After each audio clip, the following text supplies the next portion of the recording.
नमस्कार दोस्तों। आज मैं सेकंड लेक्चर लेकर के फिर से हाजिर हुआ हूँ। जो लेक्चर है निवास स्थान का निर्धारण।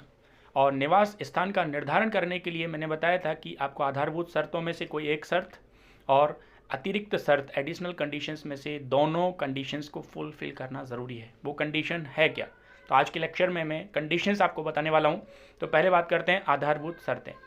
तो दो में से कम एक शर्त को पूरा करने से हम अतिरिक्त दोनों शर्तों को पूरा करते हैं तो निवास स्थिति का निर्धारण कर सकते हैं।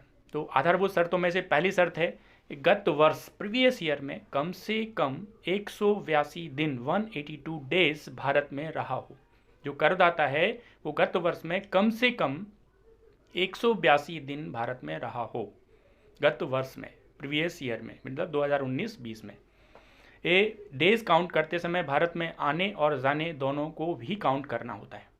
और दूसरी अतिरिक्त शर्त होती है गत वर्ष में कम से कम 60 दिन प्लस गत वर्ष से पहले के 4 वर्षों में वो 365 दिन भारत में रहा हो।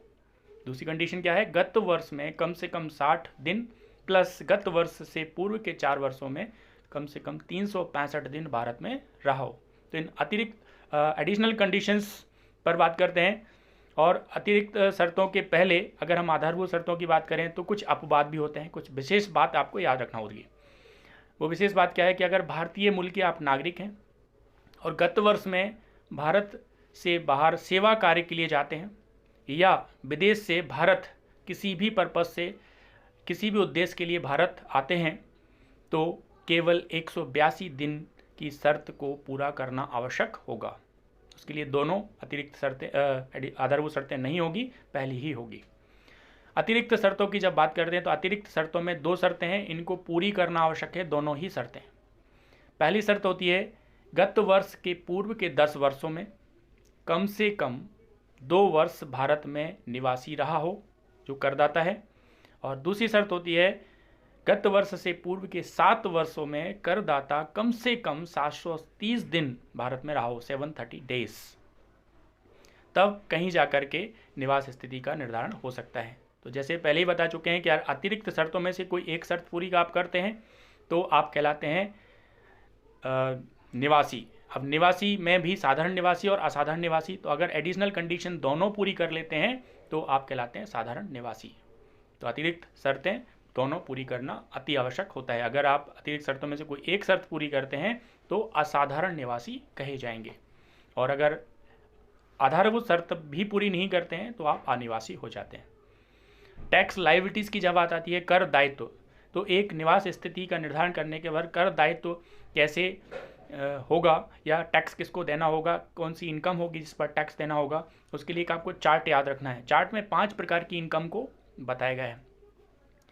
आय का जो डिटेल होता है, पहली इनकम होती है कि करदाता को गत वर्ष में भारत में प्राप्त या उपार्जित समझी हुई आय पर टैक्स देना होगा। तीनों प्रकार के करदाता को, साधारण निवासी, असाधारण निवासी और अनिवासी। इसी प्रकार से गत वर्ष में भारत में उपार्जित हुई या उपार्जित समझी गई आय पर भी साधारण निवासी, असाधारण निवासी और अनिवासी तीनों को कर देना होगा। तीसरा तरह की इनकम होती है भारत से बाहर उपार्जित या प्राप्त आय। विदेश की जो आय होती है वो सिर्फ और सिर्फ साधारण निवासी, ऑर्डिनरी रेजिडेंट के लिए ही टैक्सेबल होगी, बाकी दोनों के लिए टैक्सेबल नहीं होती है। और चौथा, भारत के बाहर ऐसे व्यापार की आय जिसका नियंत्रण भारत से हो रहा हो, तो ये साधारण निवासी और असाधारण निवासी के लिए टैक्सेबल होगी, अनिवासी के लिए टैक्सेबल नहीं होगी।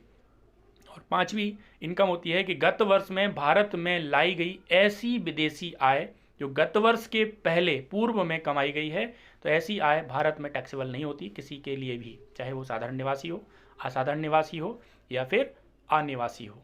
इस प्रकार से 5 प्रकार की आय होती हैं। पहली होती है करदाता को गत वर्ष में भारत में प्राप्त या प्राप्त हुई समझी जाने वाली आय, तीनों के लिए टैक्सेबल होगी। दूसरा होता है गत वर्ष में भारत में उपार्जित हुई, एक्रूड या ड्यू या उपार्जित हुई समझी गई आय। तीसरी होती है भारत से बाहर उपार्जित या प्राप्त हुई विदेशी आय। भारत के बाहर ऐसे व्यापार किया जिसका नियंत्रण भारत से हो रहा है, वो वाली आय। और गत वर्ष में भारत के बाहर से लाई गई इनकम जो पूर्व में कभी कमाई गई थी। तो इस प्रकार के 5 प्रकार की आय होती है जिनको टैक्स पर आपको कैलकुलेशन के लिए याद रखना है। आज के लिए बहुत बहुत धन्यवाद। और पिछला वीडियो अगर आपने देखा तो ये वीडियो आपको ज़्यादा अच्छे से समझ में आएगा, तो पिछला वीडियो ज़रूर देखें। ये लेक्चर सेकंड था। आज के लिए बहुत बहुत धन्यवाद। नमस्कार।